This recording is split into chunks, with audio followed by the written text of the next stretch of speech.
Bonjour, c'est Gilles sur boursicoté.com. Voici l'analyse des principaux indices mondiaux. Nous sommes aujourd'hui le vendredi 16 janvier 2015 et donc hier il y a eu cette fameuse intervention donc de la Banque nationale suisse qui a annulé son soutien à sa monnaie sur un plancher à 1,20, ce qui a provoqué de forts mouvements sur les marchés, notamment du Forex, avec quelques répercussions donc sur les indices. Alors nous allons voir que tous les indices n'ont pas été frappés de la même manière et que suite à cela, on serait plutôt reparti sur un mouvement haussier.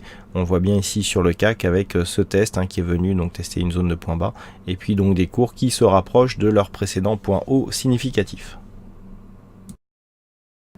Avec donc un DAX qui casse ses plus hauts significatifs, puisque même si nous n'avons pas encore la bougie du jour, au moment où je vous parle, le contrat futur cote au-delà des 10 200 points. Donc on le voit, le contre-coup de l'annonce d'hier n'a pas eu le même impact sur tous les indices, puisque seulement le lendemain, nous sommes déjà sur de plus hauts significatifs sur le DAX. Donc on voit une poursuite donc qui se confirme avec cette configuration qui était plutôt haussière sur l'indice allemand. Donc actuellement les cours marquent de nouveaux plus hauts, donc ça confirme un petit peu la configuration que nous avions depuis quelques jours avec ce RSI qui était haussier et le stochastique qui rentrait en zone de surachat, puisque ça c'était la configuration d'hier. La dynamique ici est soutenue par le MACD et on voit bien ici des volumes qui montent et notamment sur les séances haussières. Donc pour l'instant tout est haussier. Je dirais que la succession ici de points bas significatifs valide aussi la poursuite de ce mouvement, et sur une rupture donc de cette zone des 10 087 qui était un point haut historique, on avait ce point haut, on relance ici une dynamique qui avait tendance à se neutraliser, puisque depuis cette zone ici on tourne autour des 9600 points et le premier contact avait été marqué au début de l'année 2014. Donc là, cette phase de hausse ouvre de nouvelles perspectives haussières. Elle va tout à fait avec cette phase ici que nous avions eu. Nous avions eu donc une forte phase dynamique avec ici une phase de consolidation qui était venue tester ici cette zone 50-61-8, mais de très très près. On avait juste marqué un contact et ensuite on était reparti en dynamique haussière. Et là, en cassant cette zone, on s'ouvre de nouvelles perspective. Donc le point d'invalidation d'un point de vue moyen terme se situe à 9220 points. C'est assez éloigné vu que nous sommes 1000 points plus haut, 1000 points plus haut actuellement. Donc autant dire que nous avons de la marge et donc la dynamique haussière est confirmée donc sur le biais court terme bien entendu, mais aussi sur les biais moyen et long terme. Sur le FTSE, la configuration est nettement moins haussière, puisque au moment où je fais cette analyse, même si nous avons eu ici un point de contact à 6550, les cours sont redescendus à 6500 points sur le contrat futur. Donc nous sommes ici sur une phase de neutralisation. On voit bien ici cette zone de point haut et point bas, on les avait d'ailleurs matérialisés par le retracement de Fibonacci, et le fait que l'on ait cassé ici le 61,8 montre qu'il y a une certaine fragilité qui se trouve dans cette dynamique. Il n'y a pas de retour, alors le FTSE avait surperformé pendant quelques semaines, mais on est toujours ici sous ce plafond de verre. Alors cette zone des 6875 en 2014 et je dirais même en 2013, on est venu la tester à de nombreuses reprises sans jamais arriver à la casser d'une manière pérenne. Et le fait ici d'avoir une phase de neutralisation après une phase de consolidation ici, loin de cette zone de résistance, montre qu'il n'y a pas pour l'instant de velléité haussière qui se met en place, malgré ce que nous avons sur d'autres indices européens notamment. Donc dans cette configuration, il y a deux zones qu'il va falloir surveiller sur le FTSE. Cette zone ici des 6650 points. Une rupture haussière de cette zone relancerait la dynamique court terme et pourrait valider un retour ici sur cette zone à terme des 6875 points. Par contre, à la baisse, nous sommes ici sur un mouvement court terme assez neutre. On a une zone ici de support à 6317 qui nous donnerait une alerte d'une éventuelle poursuite du mouvement baissier. Mais c'est surtout sous cette zone ici, cette zone de point bas qui se situe à 6331 points, qui pourrait en cas de dépassement nous donner un signal d'accélération baissier qui serait confirmé totalement sous 6072 points.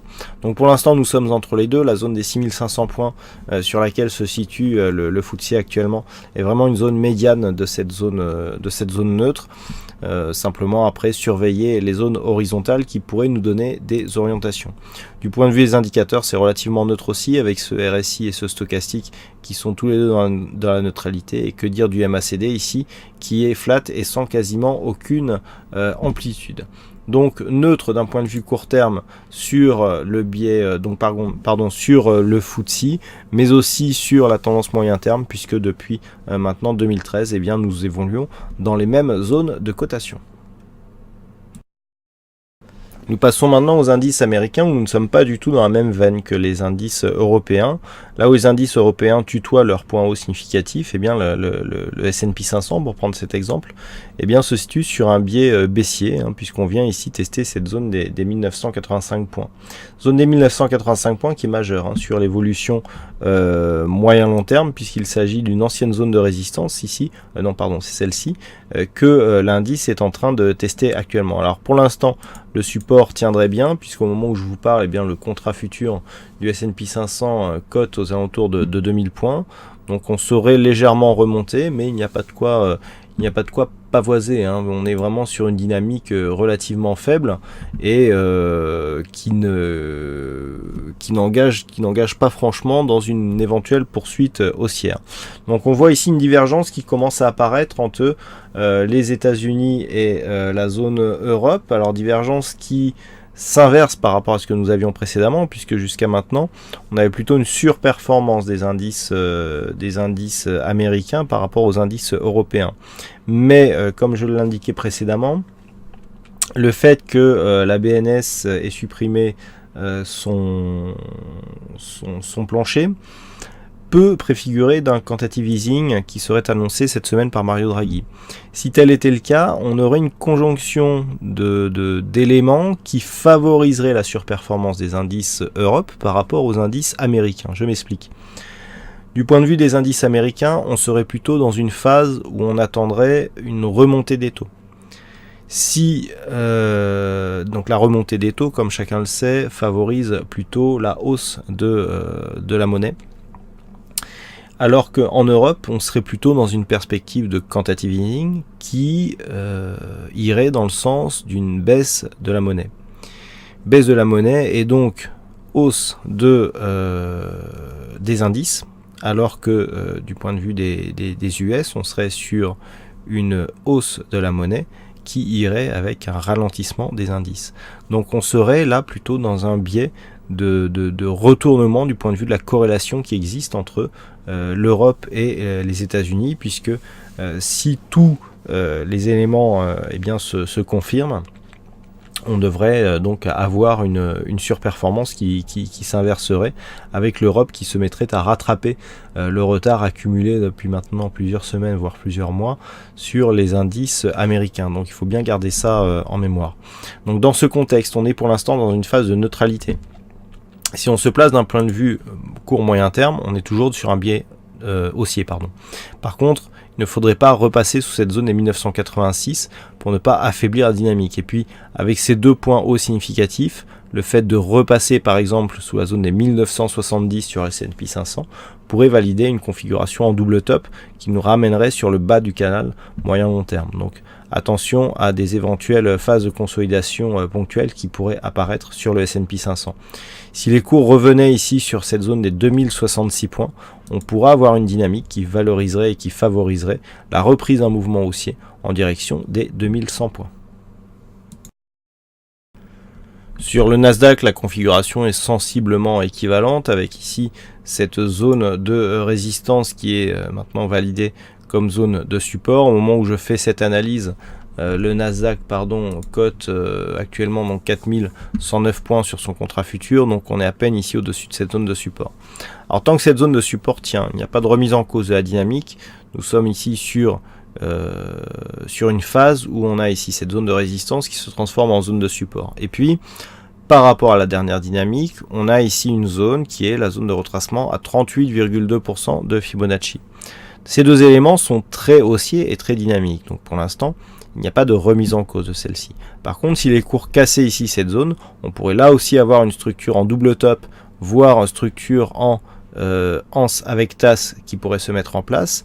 Ces deux figures, que ce soit l'une ou l'autre, ont quasiment le même objectif, puisqu'il s'agit de l'amplitude que nous avons ici entre cette ligne d'eau, 4089, et la zone ici des 4322, ce qui nous donnerait un potentiel d'environ 233 points.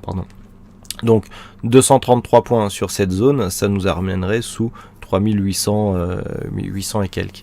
Donc le fait de casser cette zone avec force pourrait précipiter un mouvement baissier du Nasdaq. Donc attention, ici cette zone est à surveiller.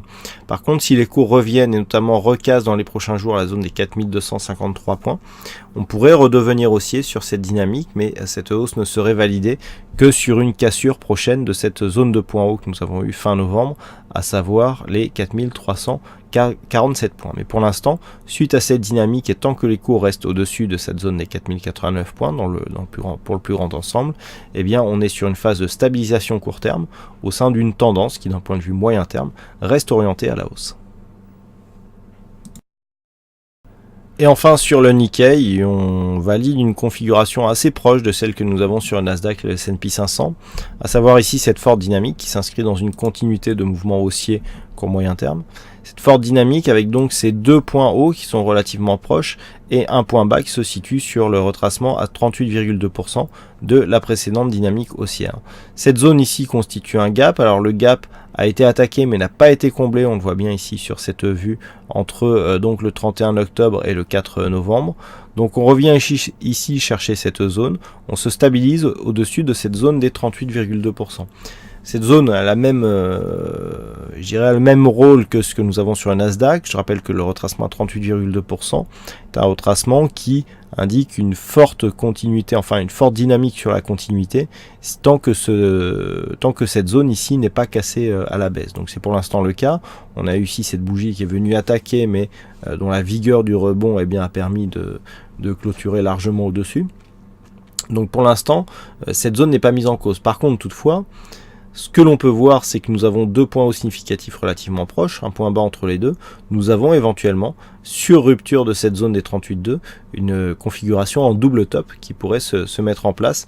Donc attention ici, si cette zone venait à céder, eh bien nous avons un objectif donc entre 16 690 et 18 031, eh bien environ 1300, presque 1400 points à prendre par rapport ici à cette zone, ce qui nous ramènerait à 15 200, 15 300 points, une zone relativement basse.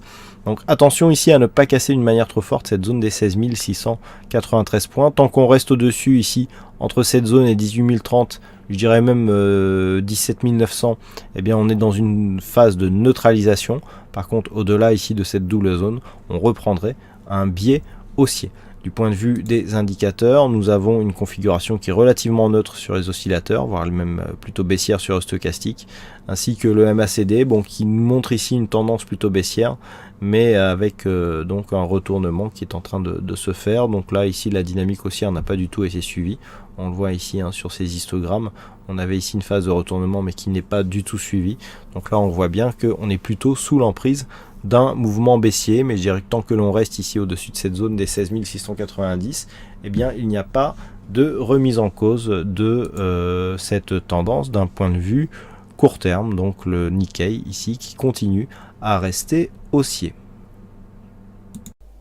Voilà donc pour l'analyse de ces principaux indices mondiaux. Il ne me reste plus qu'à vous souhaiter à toutes et à tous un bon week-end, bonne chance dans vos prochains trades et on se retrouve donc dès la semaine prochaine pour la prochaine analyse technique des indices mondiaux. Bon week-end à tous.